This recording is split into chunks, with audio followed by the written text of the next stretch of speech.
Bienvenidos a la parte 17 del curso de Psicología Holokinética.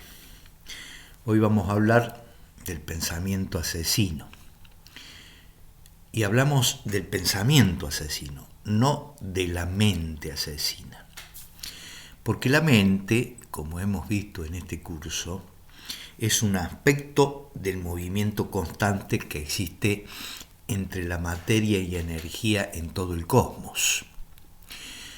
El pensamiento asesino, o sea, el pensamiento ha tenido un aspecto asesino, violento y guerrero a lo largo por lo menos de los 5.000 años de historia escrita de la humanidad. Actualmente existen factores como la superpoblación, la nueva estructura de las familias y su dinámica, la distribución global de la pobreza, la tecnología, incluso últimamente al salir de la pandemia y las guerras actuales, todo eso contribuye a aumentar la gravedad y la frecuencia del pensamiento asesino. Recordemos que hemos visto en este curso que el yo, que es producto del pensamiento, el yo tiene un núcleo que es asesino y suicida.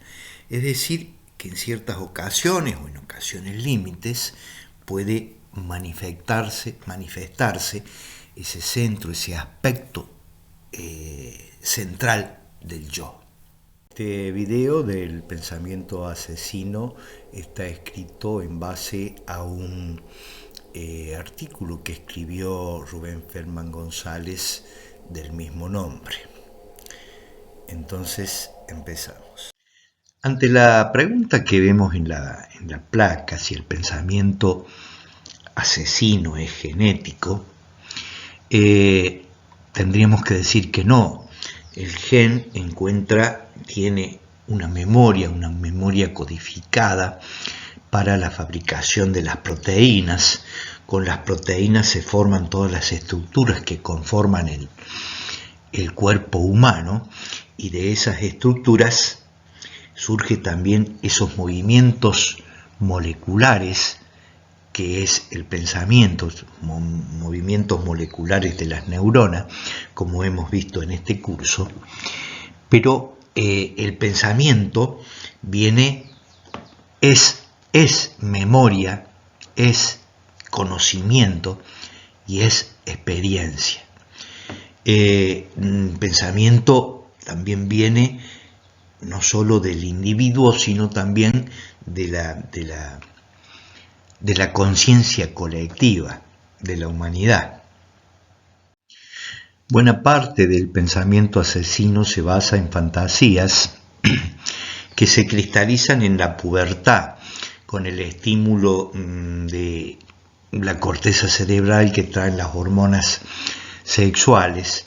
Si el pensamiento prepuberal no ha sido adecuadamente socializado, su tendencia en la pubertad o en los años posteriores, es a aislarse, a crear ese aislamiento social, un incremento de la vida de fantasías a expensas de la vida que llamamos vida real, que es la realidad cotidiana de estudiar o de trabajar, de ganarse la vida, de explorar, de relacionarse y sentir la vida totalmente. El niño solo desarrolla una vida rica en fantasías, con amigos imaginarios, frente siempre a una pantalla. Durante la mayor parte de su tiempo libre se pasan frente a una pantalla.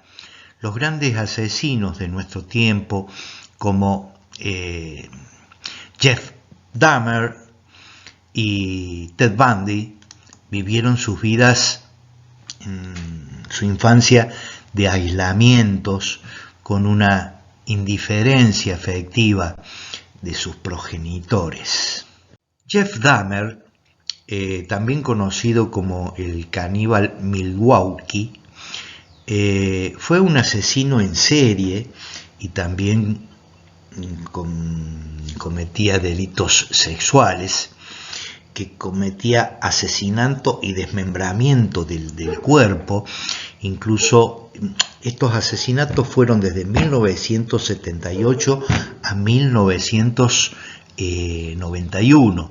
Muchos de sus asesinatos fueron seguidos de canibalismo, de necrofilia, y también preservaba partes del cuerpo. Murió en la cárcel, hacía 3 años ya que estaba en la cárcel, y murió por un golpe que le dio en la cabeza, con fractura de cráneo, un compañero de prisión. Theodore Robert Bundy, más conocido como Ted Bundy, nace en 1946.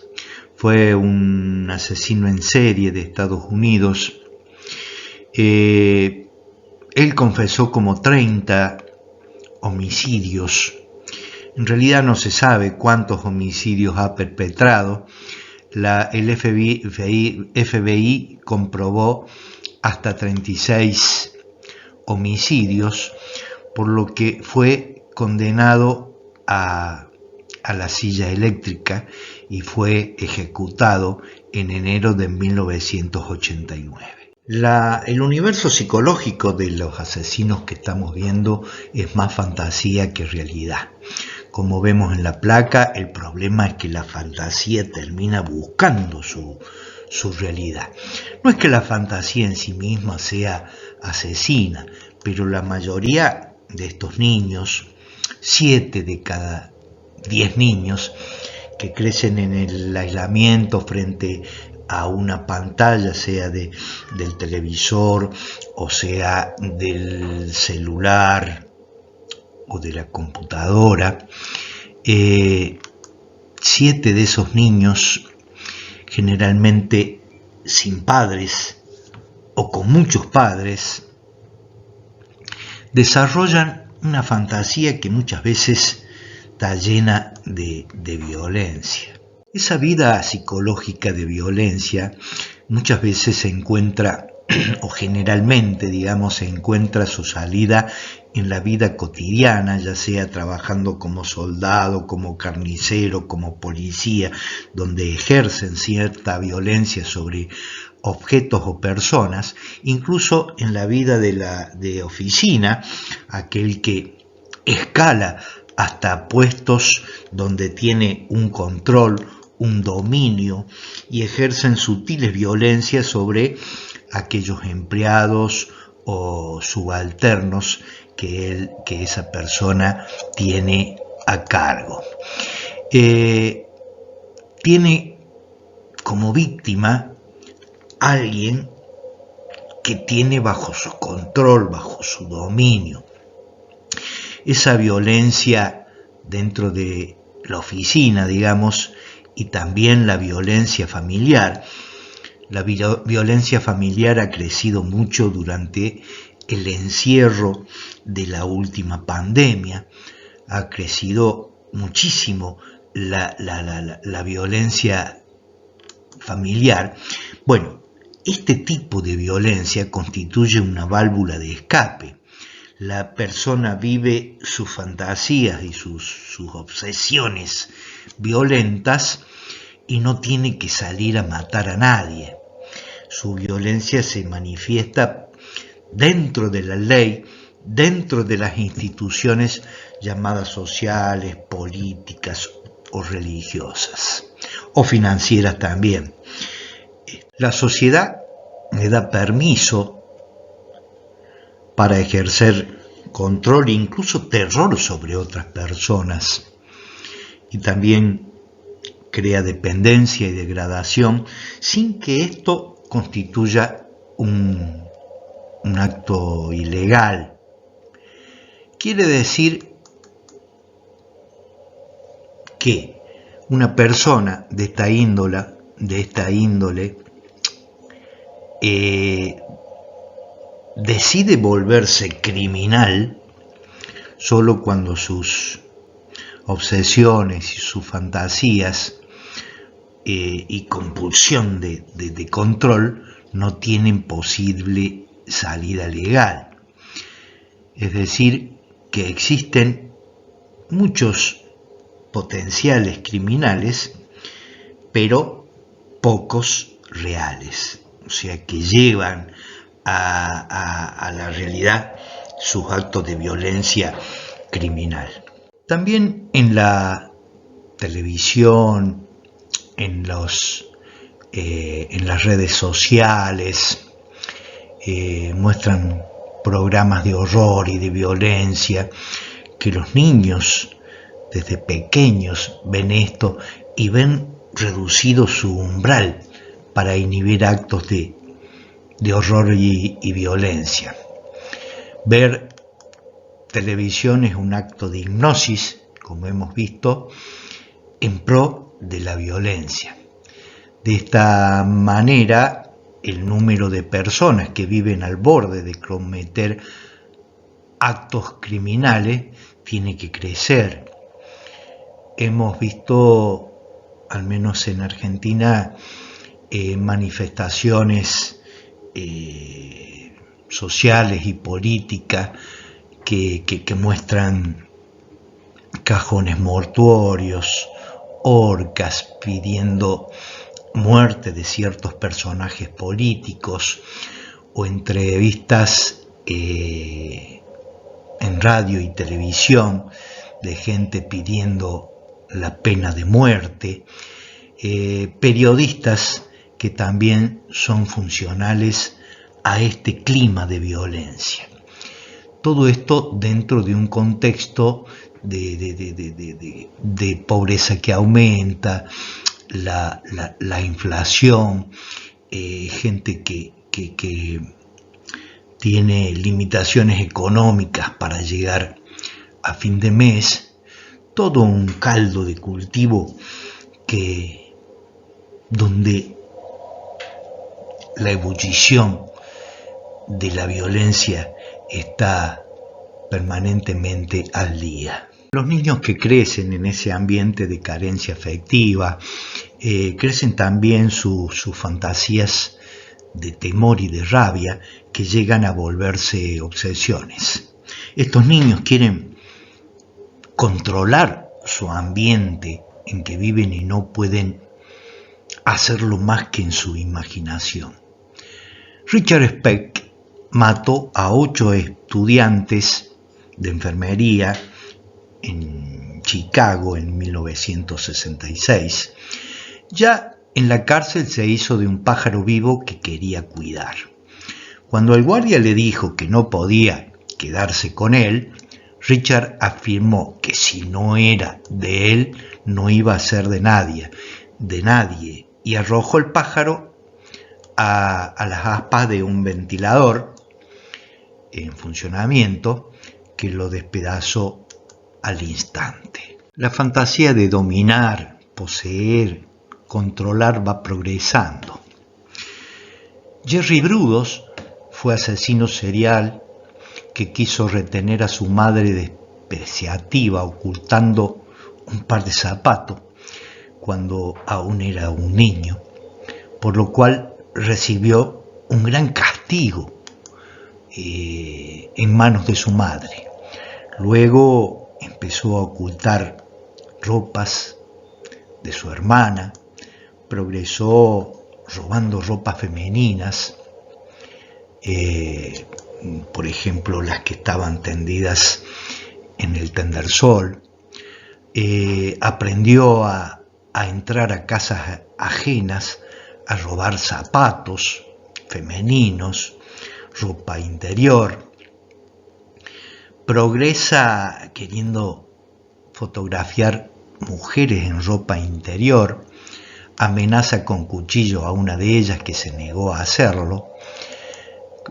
Cuando una joven vendedora de enciclopedias llama a la puerta de su casa, él la hace pasar y la asesina. De aquí en adelante, una vez que la fantasía encontró su realidad, ya no es posible vivir solo con la obsesión imaginaria. Entonces, Jerry Brudos continuó matando mujeres hasta el final y progresó en este acto al punto de mutilar los senos de algunas de ellas, senos que ocultaba cuidadosamente en un refrigerador. En ese mismo refrigerador ocultaba el pie del cadáver, de un cadáver femenino, luciendo un atractivo zapato, un zapato de tacón muy alto. Estaba lleno de rabia contra su madre y indiferente contra su padre ausente. Quería guardar o poseer todo aquello que pareciera a la figura materna. Charles Joseph Whitman, que nace en 1941, fue un estudiante de la Universidad de Texas y un ex marín que mató a 15 personas e hirió a 32 en el campus de dicha universidad. Se subió a una torre por el ascensor a una planta alta y con gran habilidad de francotirador empezó a tirar sin ton ni son. Previamente a eso había matado a su esposa y a su madre. Él se suicida dejando una carta diciendo que él era una persona muy inteligente y que no sabía por qué lo impulsaba, qué era lo que lo impulsaba a matar como lo hizo.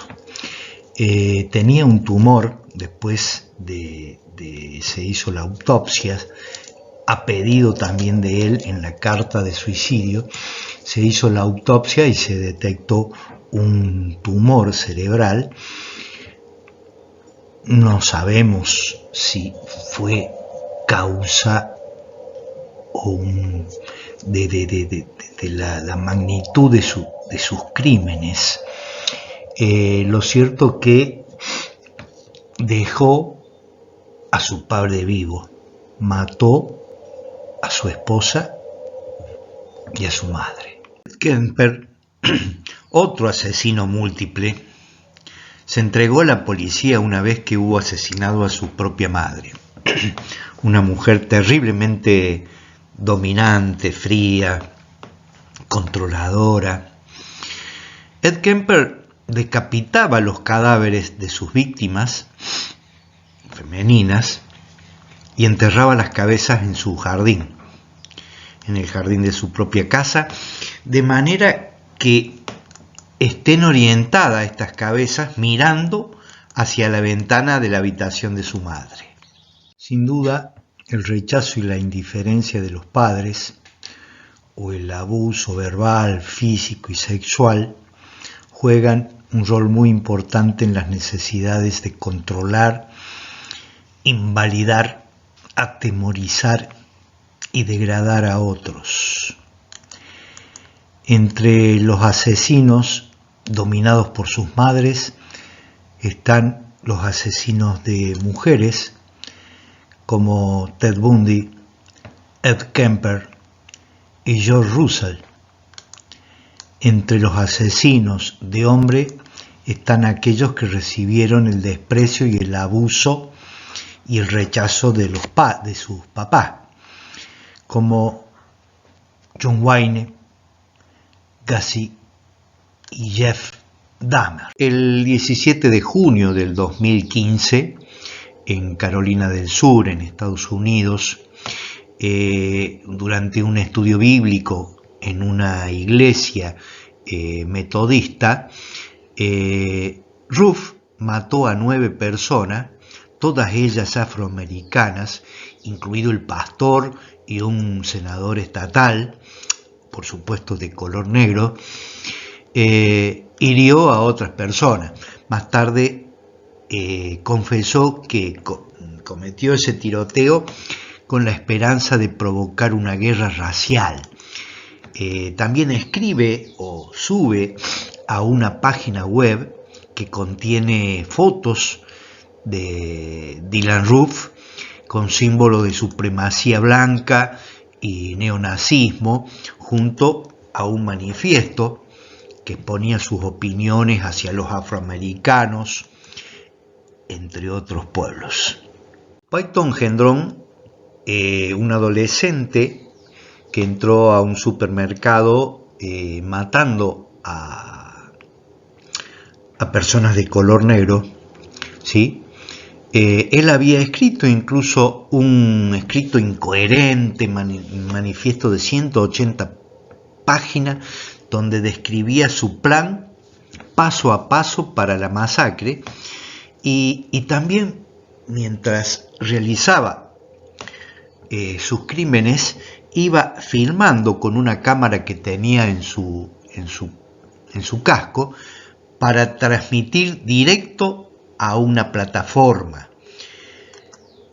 Gendron se identificó a sí mismo como un supremacista blanco en el documento que le había escrito, explicando sus temores de que los blancos estén siendo reemplazados por otras razas. Vemos en estas últimas dos placas cómo la ideología que hemos hablado, que es una creencia, que es la hipnosis del ámbito C, una creencia que pertenece a la memoria y al pensamiento. En este caso hablamos de la supremacía blanca, puede llevarnos a actos criminales como lo que estamos viendo y que son más frecuentes a medida que se agudiza la degradación de la humanidad. La metadepresión que nos habla Rubén Feldman González, esa apatía, esa impotencia de la humanidad frente a esta crisis inédita que estamos viviendo y que nos lleva a la autodestrucción. Esta impotencia nos lleva a bajar o a disminuir el umbral de inhibición de los actos violentos, como si fuéramos animales acorralados. Pero al ver el desorden que vive la humanidad, puede ser el comienzo del orden. Darnos cuenta de la violencia en uno mismo, observarla sin manifestarla ni escapar de ella. En la atención plena de la percepción unitaria se disuelve la violencia. Hemos visto en el curso que el yo, que es un producto de la memoria y el pensamiento, y en su momento hablamos del proceso meta, y el núcleo de ese yo es el suicida y el homicida. Es decir, que en ciertas circunstancias emerge el suicida o el homicida. El yo se percibe por separado del resto, aislado, que compara, divide, donde solo se perciben las diferencias y no se puede percibir que todos somos uno. Entonces la única experiencia es la de ser un centro que quiere expandirse, ampliar su área de influencia, de controlar todo. Y muchos yoes queriendo lo mismo implica inevitablemente la oposición, la guerra, el sufrimiento. Aquí la peligrosidad del yo y la necesidad de trascenderlo. La transformación del ser humano comienza en la observación. La pura observación es la observación sin la interferencia del pensamiento. un orden sin control, el orden de la paz lúcida y energética, de la percepción unitaria. Si entendemos cómo se mueve el pensamiento, puede aquietarse el mismo, se aquieta el pensamiento. Y podemos ser libres de ese pensamiento y quizás comience la libertad de la percepción unitaria. Cuando hay paz, no hay dualidad, no hay ninguna palabra. Nos olvidamos de nosotros mismos, entonces no hay observador. Hay solo observación pura en silencio, sin juzgar. Aquí es importante decir que si no se percibe en percepción unitaria la rabia, la violencia, esta puede desembocar en una conducta violenta. Y el deseo de paz no puede.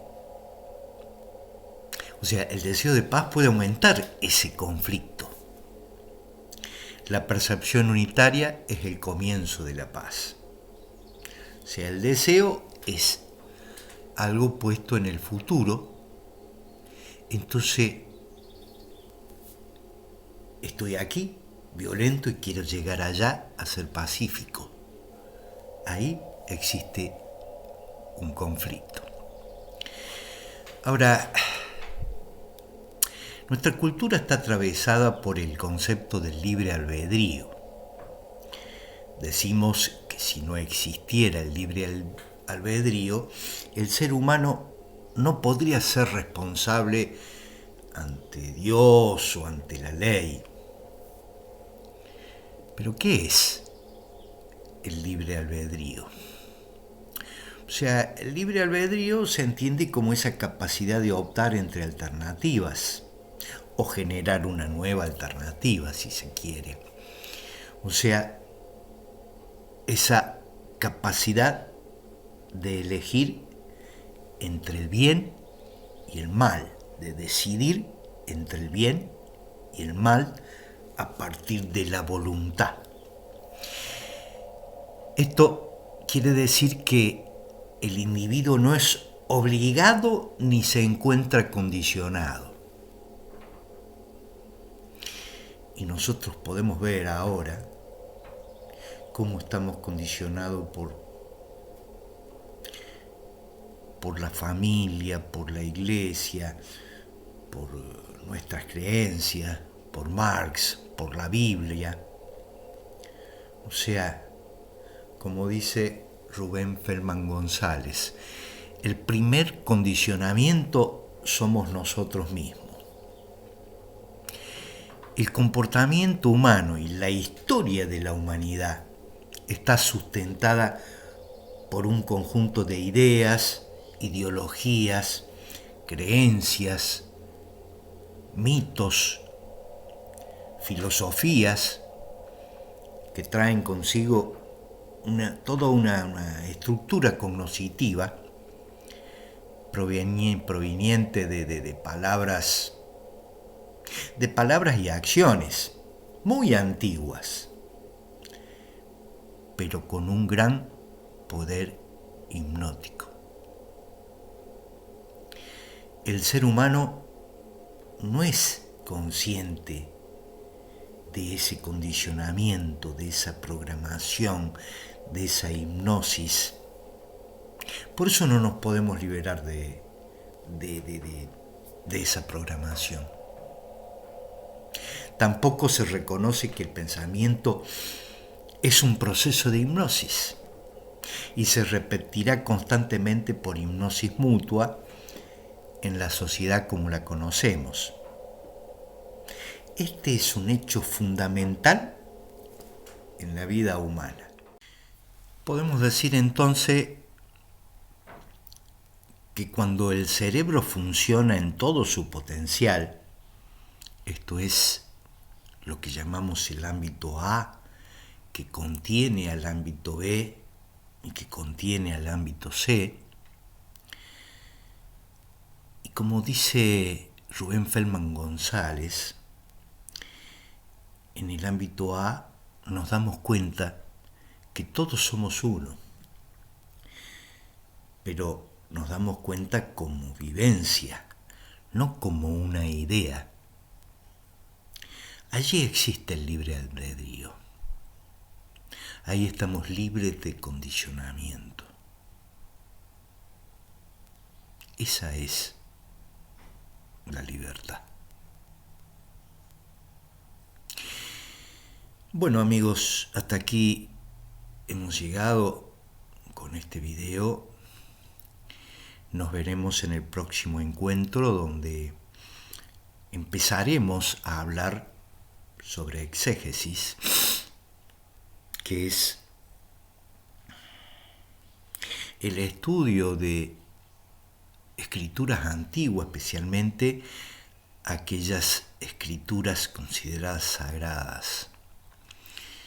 Podemos encontrar en esos estudios lo que llamamos algunas correlaciones de las enseñanzas que nos traen esas escrituras con la enseñanza que nos trae la psicología holokinética. Nos estamos viendo. Gracias.